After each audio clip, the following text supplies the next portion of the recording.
അപ്പൊ അളിയൻ കാര്യമൊന്നും അറിഞ്ഞില്ലേ? ഇല്ല.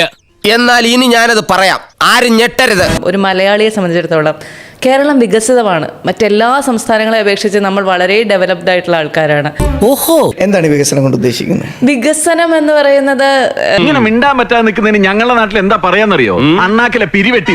അല്ല, വികസനം എന്ന് പറയുന്നത് നമ്മുടെ മറ്റ് സംസ്ഥാനങ്ങളെ അപേക്ഷിച്ച് നമ്മുടെ സാക്ഷരത, നമ്മുടെ ആരോഗ്യ നിലവാരം, ഇത്തരം കാര്യങ്ങളിലെല്ലാം പറയുന്ന നിനക്കില്ലേലും കേൾക്കുന്ന എനിക്കില്ലടാ ഒരു ചളുപ്പ്. വെറുതെ ChatGPT ഉണ്ടോ കയ്യില്? ഉണ്ട്. ഒന്ന് അടിച്ചു നോക്ക്. ഗുജറാത്ത് ആണല്ലോ ഏറ്റവും കൂടുതൽ പറയുന്നത്. Unemployment rate in Gujarat, unemployment rate in Kerala. ഒന്ന് കമ്പയർ ചെയ്ത് നോക്കി. അല്ല പിന്നെ ഇതെന്താ അവന്മാരുടെ പ്രശ്നം?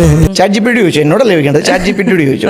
എന്നാൽ ChatGPT BJP കാരനൊന്നും അല്ലല്ലോ. അല്ലല്ല, പക്ഷെ അൺഫോർച്ചുനേറ്റ്ലി ഇവിടെ നെറ്റ് ഇല്ലേ? ഞാൻ കാണിച്ചു തരാം. വിട്ടില്ലേ? ആരംഭിച്ചു. ഇനി പറഞ്ഞിട്ടെന്താ കാര്യം? നമുക്ക് വേറെല്ലാം പറയാം. നമ്മളൊരു ആവേശത്തിന് പറയുമ്പോ ഒരു കൊഴുപ്പുണ്ടാവാൻ അതാണേ. ഗുജറാത്തിലെ അൺഎംപ്ലോയ്മെന്റ് റേറ്റ് 1.7% ഇൻ 2022-2023. കേരളത്തിൽ 29.9%. അത് ശരി. ഞാൻ പറഞ്ഞല്ലോ ഒരു അബദ്ധം. അബദ്ധങ്ങളുടെ ഒരു ഘോഷയാത്ര തന്നെയാണല്ലോ നിന്റെ ജീവിതം. പക്ഷെ തൊഴിലില്ലായ്മയല്ലല്ലോ നമ്മുടെ ആരോഗ്യ നിലവാരം, സാക്ഷരത എന്നൊക്കെ പറയുന്നത്. ഞാൻ ഇതേ ചോദ്യങ്ങൾ ഞാൻ ChatGPT ചോദിക്കട്ടെ? സന്തോഷായി, നല്ല സന്തോഷമായി. ശവത്തി കുത്തരുത്.